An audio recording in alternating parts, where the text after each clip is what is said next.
તહેવાર દરમિયાન કોઈ અનિચ્છનીય ઘટના ન બને તે માટે એફ ડિવિઝનના એસીપી પ્રણવ કટારિયાની આગેવાની હેઠળ સુરક્ષા ચેકિંગ અભિયાન શરૂ કરવામાં આવ્યું. આ અંતર્ગત તરસાલી વિસ્તારમાં આવેલ વુડાના મકાનમાં પોલીસ ટીમ દ્વારા તપાસ હાથ ધરવામાં આવી હતી.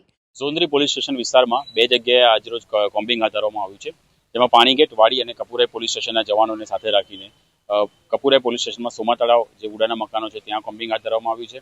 મકરપુરા અને માંજરપુર પોલીસ સ્ટેશન વિસ્તારના જવાનો સાથે રાખીને એસીપી એફ ડિવિઝન ને જોડે રાખીને જે તરસાલી ચેકપોસ્ટ છે ત્યાં તરસાલીના જે મકાનો છે ત્યાં કોમ્બિંગ હાથ ધરવામાં આવ્યું છે.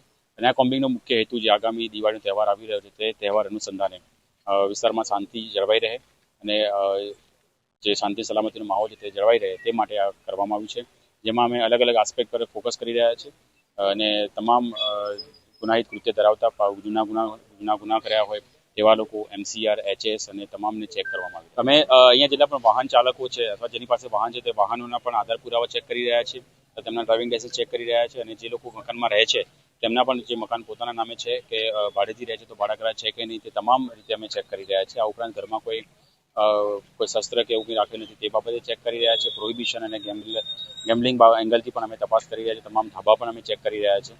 તેમાં અમે ડ્રોનનો પણ ઉપયોગ કરવામાં આવ્યો છે, બોડી વોર્ન કેમેરાનો પણ ઉપયોગ કરવામાં આવ્યો છે તથા લાઠી, હેલ્મેટ અને જે વિસલ સાથે યોગ્ય પોલીસ બંદોબસ્ત રાખીને અને પોલીસને સાથે રાખીને અમે આ જે કોમ્બિંગ છે તે કરવામાં આવ્યું.